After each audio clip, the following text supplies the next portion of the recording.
Hoje, milhares de eleitores americanos foram às urnas para escolher o candidato nas eleições primárias. O dia é conhecido como Super Terça porque são 15 estados com votação aberta. E a gente vai conversar agora com o repórter Thiago Nolasco, que tem mais informações sobre essa disputa que acontece nos Estados Unidos. Boa noite, Thiago. Essa votação deve aproximar Trump e Biden como candidatos oficiais para a eleição presidencial? Oi, Renata. Boa noite para você, para o Gustavo e para todos que estão assistindo ao Jornal da Record News. Essa é a expectativa de todo mundo, né? De que essa super terça, com 15 estados escolhendo os candidatos aí nas eleições primárias, né? Escolhendo as indicações tanto do Partido Republicano quanto do Partido Democrata, que se aproxime ainda mais dessa disputa aí em novembro do presidente Biden e do ex-presidente Donald Trump. Para vocês terem uma ideia aí do tamanho dessa disputa, hoje na eleição primária republicana estarão em jogo 865 delegados. Para Donald Trump ser indicado pelo Partido Republicano, ele precisa de 1.215 delegados. Nesse momento ele tem 276 delegados. Já do lado democrata, Joe Biden não enfrenta aí nenhum adversário grande, viu, Gustavo? Então, a expectativa é de que seja uma indicação tranquila de Joe Biden. Agora, basta também a gente ficar atento aí na questão de dois estados, Colorado e Maine, que são os estados em que a justiça desses dois estados tinha tirado Donald Trump da disputa. E foi justamente a Suprema Corte que decidiu que só o Congresso dos Estados Unidos poderia tirar Trump aí por parte de uma acusação de insurreição dessa disputa à Casa Branca. Agora, outro detalhe bem interessante: desde 1988, quem venceu pelo lado republicano a super terça acabou sendo indicado pelo partido para a disputa presidencial em novembro. Então, a expectativa é essa. Amanhã a gente vai conhecer detalhadamente os resultados de estado por estado. Então, a expectativa, Gustavo e Renata, é de que amanhã a gente já tenha os resultados em mãos e aí sim a gente já possa ter com mais clareza podendo até afirmar, quase afirmar, né? Porque Donald Trump ainda não vai ter o número de delegados suficientes, que Donald Trump e Joe Biden vão disputar as eleições presidenciais dos Estados Unidos em novembro. É com vocês em São Paulo. Valeu, Thiago, nessa cobertura especial, ele acompanhando tudo sobre as eleições americanas. Um forte abraço, uma ótima noite. E olha, para a gente entender melhor esse cenário eleitoral nos Estados Unidos que o Thiago explicou para a gente, vamos conversar com o cientista político e pesquisador da FGV, Leonardo Paz Neves. Leonardo, uma boa noite, obrigado mais uma vez pela participação aqui conosco. Eu queria começar fazendo uma provocação. Essa super terça desse ano está mesmo para uma super terça ou pelo fato de as campanhas já estarem encaminhadas para um novo confronto entre Donald Trump e Biden, faz serem uma apenas terça movimentada, ou o que aparecer amanhã nas urnas pode dar algum indicativo do que deve acontecer em novembro? Boa noite, Gustavo, Renato e a todos os nossos telespectadores. Eu estou com você, Gustavo. Eu acho que essa terça-feira, se todas as pesquisas se confirmarem, ela é uma terça-feira bem monótona.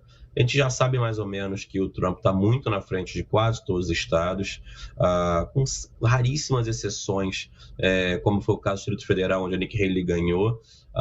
Mas, enfim, ela mesmo não espera ganhar dele nos votos dos delegados. Vamos dizer que a única, talvez, coisa excitante que a gente pudesse ter nessa corrida eleitoral para tirar o Trump do governo, da corrida, melhor dizendo, seria se a Suprema Corte americana tivesse validado o que a Suprema Corte estadual do Maine e do Colorado disseram que o Trump não poderia estar lá.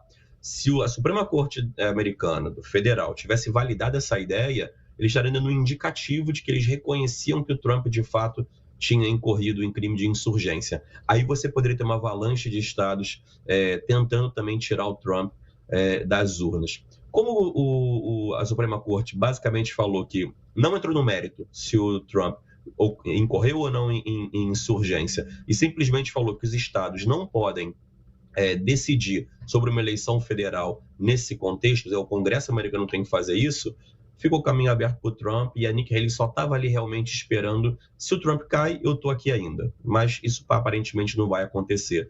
Do lado democrata é mais monótono ainda, porque a probabilidade de um presidente incumbente no cargo perder a primária do seu partido para a reeleição é virtualmente nula, né? Quer dizer, quem entra para competir com ele está ali basicamente só para fixar a ideia, para basicamente fixar uma determinada opinião que ele tem sobre algum caso, uma crítica, mas não está ali para competir de fato, nem tem volume de recurso para isso. Então, eu acho que essa super terça vai estar praticamente sepultando isso, né? Quer dizer, a ideia é que nós estamos trabalhando de fato com Trump e Biden em novembro.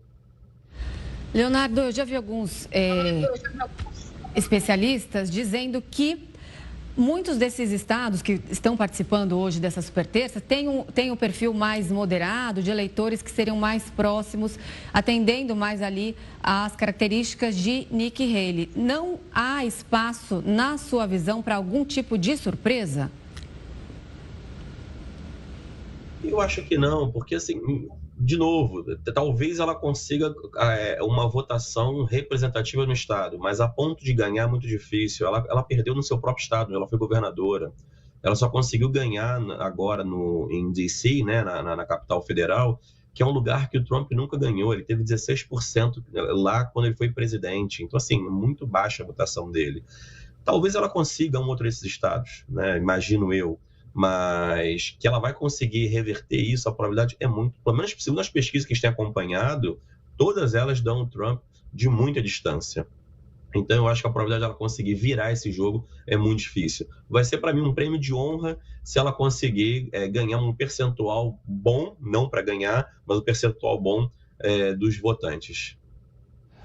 Professor, o senhor mencionou justamente que no Partido Democrata, como Joe Biden é o presidente americano, ele obviamente não tem concorrentes à altura, vai disputar justamente a tentativa de reeleição, mas isso deixou o partido um pouco desanimado, talvez diante de uma avalanche que sempre é e sempre foi Donald Trump. O partido vê as pesquisas com desânimo, cada vez mais o eleitor americano não confia justamente em Joe Biden. É um risco? Eles entram nessa eleição, ou no início da eleição, muito mais desanimados que os republicanos? Eu acho que eles estão preocupados, a palavra seria essa, não desanimados, porque o que eles estão vendo de fato. A questão do Biden estar concorrendo sem nenhuma rivalidade, isso era já, enfim, é o padrão. Já se espera isso quando o presidente ele vai, de fato, concorrer à reeleição nos Estados Unidos. O caso é que, de fato, as pesquisas têm indicado que o Biden tem rejeições muito fortes do eleitorado americano. Acabou de sair uma pesquisa muito interessante do New York Times com a Universidade de Siena, me parece, Universidade de Siena, em que você tem uma pergunta curiosa, que acho que é um dos grandes elementos norteadores da opinião dos eleitores, que é se a política do presidente melhorou a sua vida. 40% das pessoas disseram que as políticas do Trump melhoraram a vida dela, e só 18% disseram que a do Biden melhorou a vida delas. Então, eu acho que é aí que está um pouco a questão da preocupação do Partido Democrata.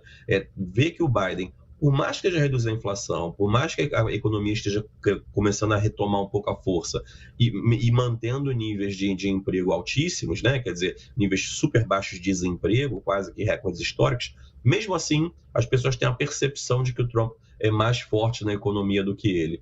Então, eu acho que essa é a principal preocupação do Partido Democrata, de não estar conseguindo ganhar tração com o eleitorado americano e ver o Trump saindo, de certa maneira, nas pesquisas como ainda favorito nesse momento. É cedo, o embate entre eles ainda não começou efetivamente, mas quando a gente começa a observar primárias como essa, que muito rapidamente começam a ser decididas, muito rapidamente a gente vai conseguir ver o Trump focando toda a sua força contra Biden e não contra Nikki Haley. Então, eu acho que rapidamente o Partido Democrata vai ter que se reorganizar.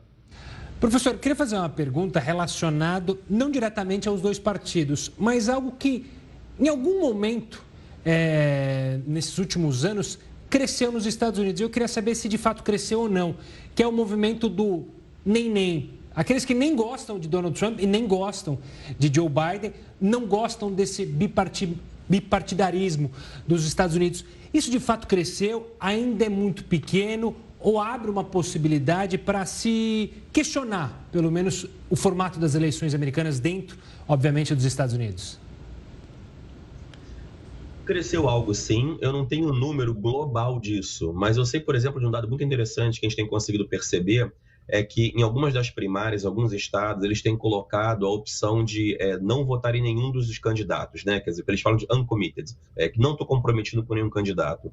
E você teve agora, na eleição, se não me engano, de Michigan, acho que foi Michigan, que é um lugar forte dos democratas de maneira geral, fizeram uma campanha para você votar nessas pessoas, né? Desculpa, fizeram uma campanha para você votar nessa opção de não comprometimento, quer dizer, você não vota nem no Biden, nem nos outros. Você simplesmente não quer se comprometer com nenhum deles. E se imaginava no primeiro momento que daria mais ou menos 10, quem sabe 20 mil votantes nessa categoria. E foram 100 mil, na realidade. Então, você vê que o que eu consigo detectar nesse momento é que você tem pessoas que são identificadas com os republicanos e pessoas que são identificadas com os democratas que estão rejeitando os seus próprios candidatos, né? Eles não estão chegando ao ponto de dizer que prefere o outro, mas dizem que não querem se comprometer com ele. Isso é um pouco diferente, até porque nos Estados Unidos é diferente aqui, né? Aqui, por mais que hoje a gente tenha essa polarização, essa divisão entre bolsonaristas e petistas / lulistas, lá é muito mais consolidado uma pessoa que passa a vida inteira como republicano, a vida inteira como democrata. Poucos são ali no centro. Então, você ser um democrata, muito dificilmente você compra as ideias dos republicanos, menos ainda do Trump, mas você pode estar muito insatisfeito como o Partido Democrata tem funcionado e tem te representado, e por isso você vai se colocar como não comprometido. Então, eu acho que eu não vou responder a sua pergunta na lógica de como a gente tem visto aqui no Brasil, que foi algo como 30% desse nem na última eleição, mas lá você começa a ver esses indivíduos dizendo que não são comprometidos com os principais candidatos. Tá certo, nós conversamos com o cientista político e pesquisador da FGV, Leonardo Paz Neves. Muito obrigada pela entrevista, uma boa noite para você. Obrigado, à disposição.